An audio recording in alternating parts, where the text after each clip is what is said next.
Al-Mahligai artinya pendata. Mahligai juga bermakna kerajaan. Dan di pemakaman kuno bernama Mahligai inilah bersemayam makam para syekh yang datang dari Jazirah Arab, yang awalnya datang untuk mencari kapur hingga akhirnya menyebarkan Islam ke Nusantara.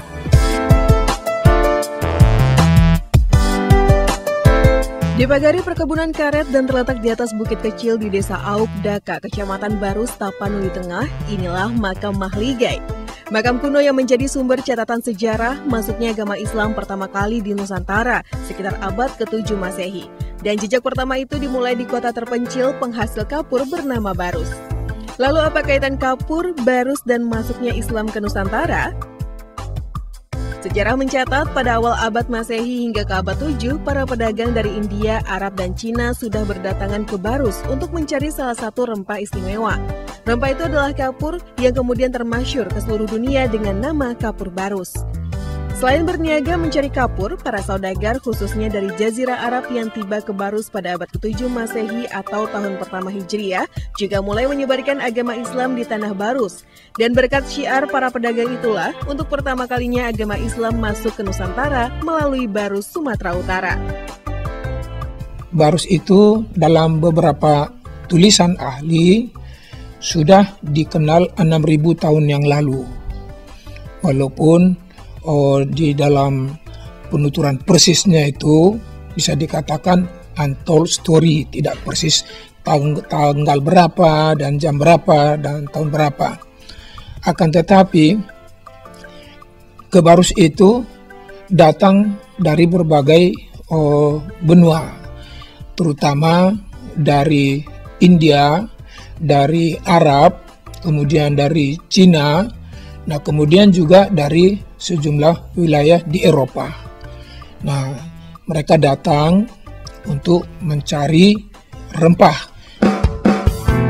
Salah seorang aulia atau wali penyebar agama Islam di tanah Barus itu adalah Syekh Rukunuddin.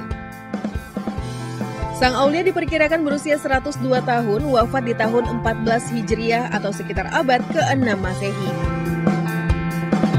Tidak jauh dari makam Mahligai terdapat makam bersejarah lainnya bernama makam Papan Tinggi, terletak di puncak bukit yang bisa dicapai setelah menaiki 700 anak tangga. Seorang penyebar agama Islam bernama Syekh Mahmud dimakamkan di tempat ini. Beliau dilahirkan sekitar tahun 34 Hijriah dan diperkirakan wafat pada 829 Hijriah atau 1424 hingga 1426 Masehi. Panjang makamnya mencapai 7 meter dengan 2 batu nisan bertuliskan hadis dan bercorak kaligrafi Arab Persian yang diperkirakan dibuat sekitar abad ke-7 hingga 9 Masehi. Sejarawan mencatat sama seperti penyebar agama Islam lainnya, Syekh Mahmud adalah seorang saudagar dari Arab Persia yang diperkirakan tiba di Barus pada abad ke-6 Masehi untuk mencari rempah kapur dan kemudian menyebarkan agama Islam. Makam Mahligai dan makam Papan Tinggi di Barus, Tapanuli Tengah hanya satu dari sekian bukti lahirnya sejarah baru di Indonesia bahkan dunia. Dan sejarah itu berawal dari jejak pencarian rempah Nusantara. Jalur rempah Nusantara tidak hanya melahirkan peta perdagangan dan perekonomian dunia. Berawal dari segenggam kapur dari Barus, lahirlah agama baru di Nusantara. Lewat segenggam cengkeh dari Ternate, konflik pun terjadi hingga peperangan pun pecah. Dan lewat aroma rempah itu juga terjadi pertukaran budaya hingga kemudian membentuk Nusantara. Namun sayang, harumnya jalur rempah Nusantara kini hanya sekedar memori dan warisan sejarah dari kehidupan di masa lalu. Dan sejarah itu mulai dilupakan. Padahal lewat sejarah jalur perdagangan rempah itulah identitas bangsa ini terbentuk. Untuk menghidupkan kembali jalur perdagangan rempah Nusantara, pemerintah melalui Kementerian Pendidikan dan Kebudayaan mendaftarkan jalur rempah Nusantara sebagai World Heritage atau warisan dunia ke UNESCO. Usulan ini menjadi sangat penting mengingat rempah memiliki peran vital sebagai identitas bangsa. Jalur rempah kita upayakan diakui sebagai warisan budaya dunia UNESCO. Untuk mencapai itu tentu perlu gerakan bersama dari seluruh masyarakat, baik itu komunitas, pemerintah daerah, komunitas internasional, dan juga pemerintah pusat secara bersama-sama. Apabila program jalur rempah berhasil mendapatkan pengakuan UNESCO sebagai warisan dunia seperti angklung, batik, pencaksilat, wayang kulit, serta warisan budaya Indonesia lainnya, maka akan memperkuat diplomasi Indonesia sekaligus meneguhkan Indonesia sebagai poros maritim dunia. Target kita memang bukan sertifikat pengakuan itu, tapi target kita bagaimana ini memberi manfaat tadi.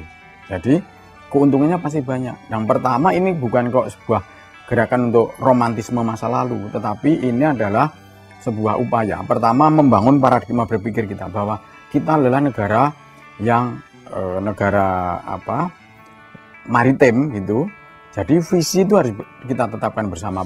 Tidak hanya mengusulkan jalur rempah sebagai warisan dunia, Kementerian Pendidikan dan Kebudayaan juga akan berupaya merekonstruksi jalur perdagangan rempah di Nusantara yang dinilai sangat penting. Bukan hanya untuk mengingatkan kejayaan jalur rempah di masa lalu, tetapi juga kembali menghidupkannya di masa sekarang.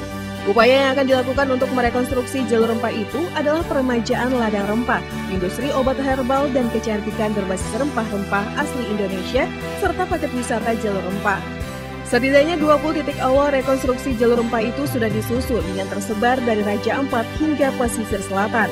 Dengan program ini diharapkan dapat mendorong kemajuan perekonomian demi kesejahteraan masyarakat.